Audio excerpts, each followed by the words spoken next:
오늘 재직 교육은 먼저 이 재직 교육의 내용은 우리 대한예수교 장로회 통합측 총회 헌법에 규정되어 있는 내용입니다. 그래서 이 내용을 제가 한번 간단하게 설명하는 것으로 오늘 교육을 하고자 합니다.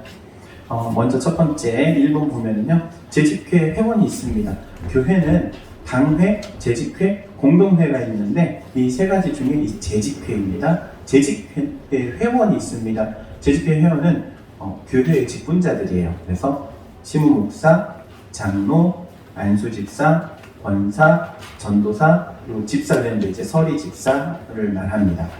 그래서 이 재직들이 모이게 되는 것, 이 재직들도 모이려면요, 그냥 모이는 게 아니에요. 모일 수 있는 규칙이 있어요. 재직회 소집인데 이 재직회 소집은요, 두 가지 중에 하나가 될 때 이제 재직회로 모일 수 있습니다. 첫 번째는 회장, 재직회 회장이 재직회 열겠습니다. 그러면은 모이는 거예요. 재직회 회장이 누구예요? 네, 목사님이에요. 시무 목사님일 수도 있고, 시무 목사님이 없을 때는 시차례에서 당회장 목사님을 파송을 해가지고 이제 다른 대리 당회장 목사님이 이 재직회 회장이 될 수 있습니다. 그리고 재직회장님 목사님이 다음 주에 재직회 하겠습니다. 요거 말고 다른 방법도 있어요. 뭐냐면 재직회 회원들이 3분의 1이 서명 날인을 해가지고 우리 모여야 되겠어요. 모입시다. 어떤 특별한 안건이 있는데 이 안건을 처리해야 되니까는 목사님 우리 재직회 좀 모이게 해주세요 하고 서명 날인 해가지고 3분의 1이 서명 날인을 하면 모일 수 있는 거예요. 그러니까 여러분도 재직회로 모여야 될 어떤 특별한 일이 있다면 그렇게 모일 수 있는 거예요. 연락해가지고. 그런데 그 사인, 그러니까 재직회 서명 날인을 누가 받느냐? 재직회 서기가 받아요. 우리 재직회 서기 누구예요? 차정우 집사님. 그러니까 차정우 집사님을 통해서 재직회에 지금 회의록도 기록을 할 뿐만 아니라 그런 부분들이 진행이 된다는 것을 여러분 그냥 기억만 하시면 좋습니다. 그리고 이제 재직회에서 기능이에요. 재직회가 하는 일, 결의사항이라고 했는데 재직회가 하는 임무가 있어요. 당회는 당회대로, 재직회는 재직회대로, 공동회는 공동의회대로 각기 역할이 달라요. 이제 재직회가 하는 것은 첫 번째이자 마지막이기도 해요. 1번에 보니까 공동의회에서 결정한 예산 집행. 근데 우리는 공동회의를 안 했죠, 계속. 공동회의를 안 한 이유는 재직회 회원이 결국에 공동회 회원이어가지고 따로 할 이유가 없어서 안 했던 거예요.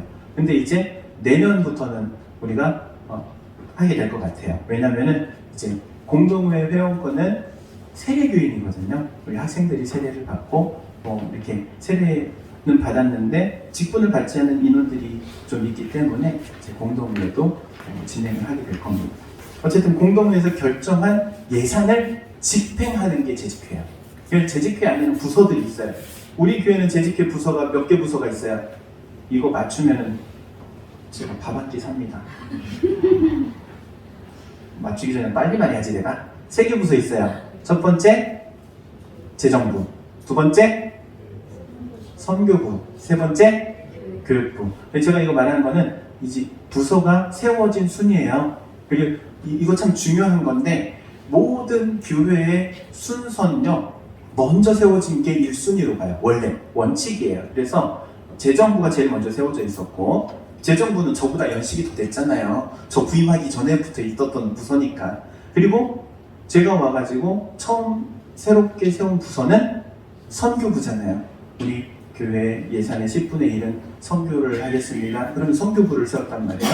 그리고 나서 세운 게 마지막이라고 말하면 안 돼. 앞으로 더 세워야 되니까. 그 다음에 세워진 부서는 교육부. 작년에 우리가 이제 여름 수련회를 하면서 교육부서가 자연스럽게 세워지게 되는데 이 재직회 안에 있는 부서예요. 그래서 이 3개 부서는요, 재직회에다가 뭐 해야 될 책임이 있냐면은 감사받아야 될 책임이 있어요. 왜냐면은 이 예산을 집행하는 문제가 있기 때문에 그렇습니다.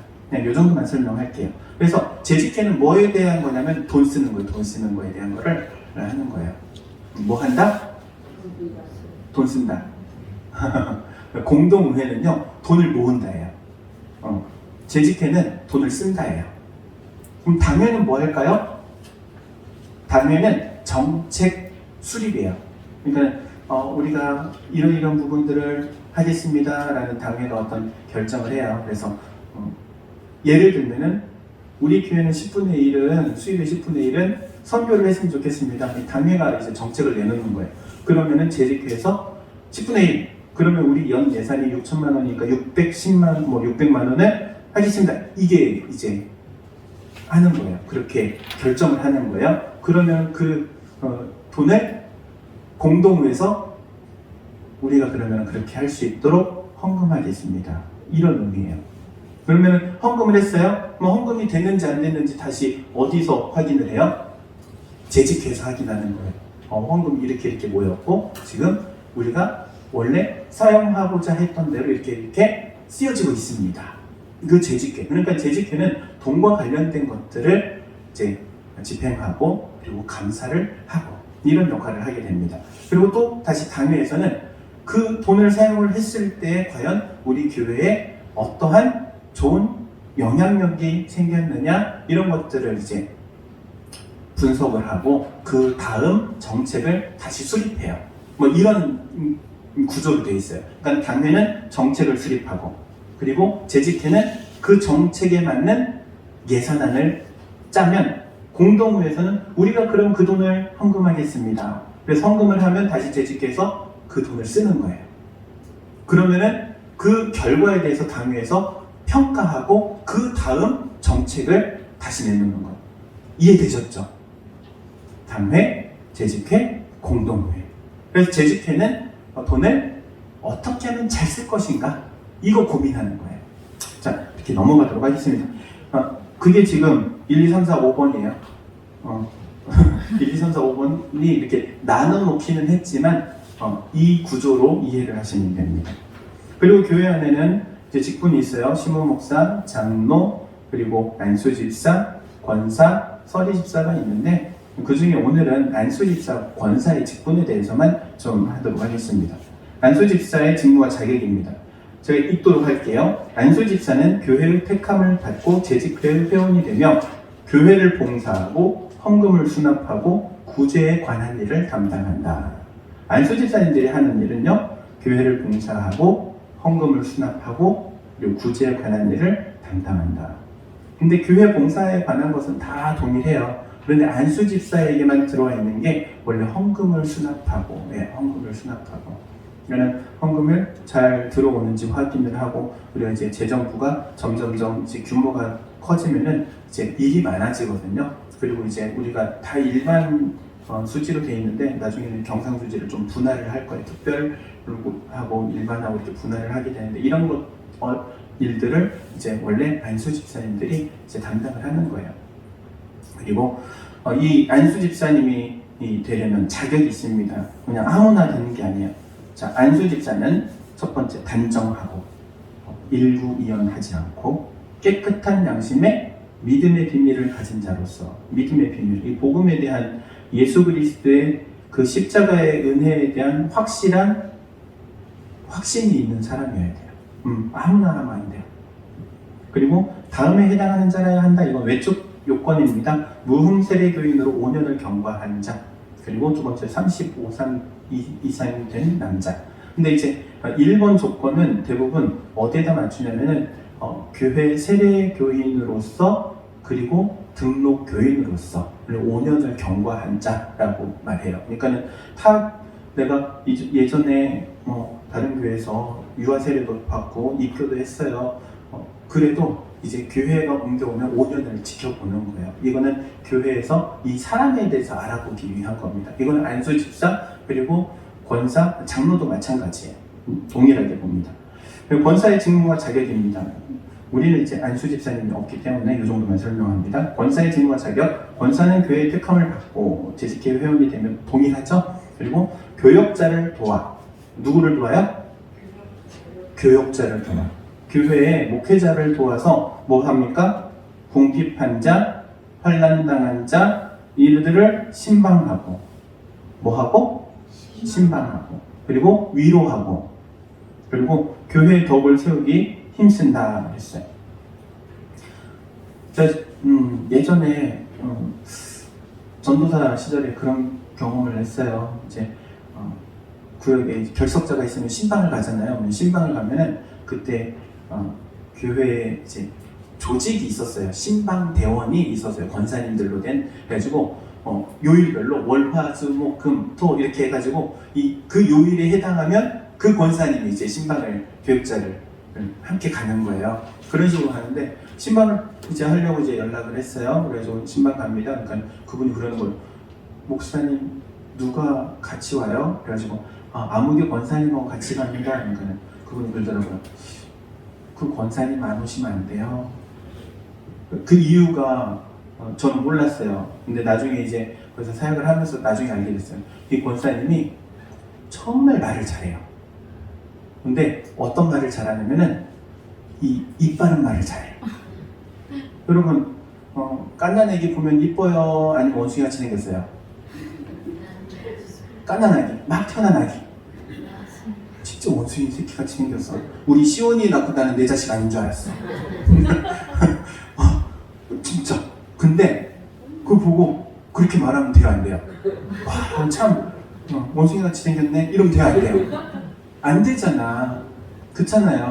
근데 딱 그런 스타일이에요. 그냥 입 빠른 소리 그냥 촥 하니까는 사람들이 그 권사님하고 신방 받으면은 뭐 받아요?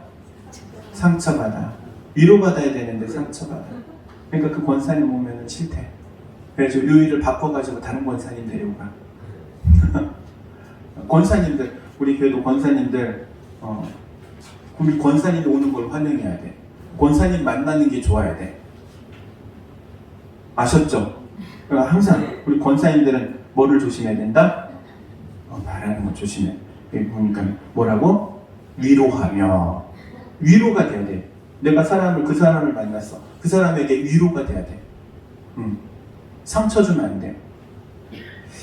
그리고 교회의 덕을 세우는 거예요. 누구의 덕을 세워요? 교회의 덕을. 어떤 사람들은 자기 덕 세우는 사람들이 있어. 자기가 높임을 받아. 그러면 안 돼요. 교회의 덕. 모든 것들은 교회의 덕을 세우기에 힘써야 된다. 권사는 단정하고 참소하지 않고. 참소가 뭐예요? 흉본다는 얘기예요. 흉본다는 얘기. 사람이 흉이 없는 사람이 있어요? 없어요? 없어요. 목사님 저도 완벽할 것 같지만 살아봐. 다 사람마다 흉이 있어요. 근데 흉을 들춰내면 안 돼. 우리 예수님께서 십자가의 보혈로 다 덮으신 것처럼 덮고 가는 게 은혜예요. 허물은 들추면 들출수록 더 안 좋아져요. 냄새도 더 나고. 여러분 똥이 있어 어떻게 해야 돼? 피해가 처리를 해야 돼. 흙으로 덮어. 보통 치우고 흙으로 해야 이제 싹 치워지는 거지. 그걸 가지고 분석하면 냄새밖에 더 나요. 묻기나 하지? 절대. 허물이 있으면은 들추거나 쑤시거나 분석하지 않는다. 어떻게 한다? 덮고 간다. 덮고 간다. 그게 은혜예요. 사람 사이의 은혜. 자, 그렇게 해서 이제 무음 세례교인으로 5년을 경과한 자로 한다. 35세 이상 된 여자. 감리교는 좀 다르죠. 감리교는 남자도 권사님들이 있어요. 참고하시기 바랍니다.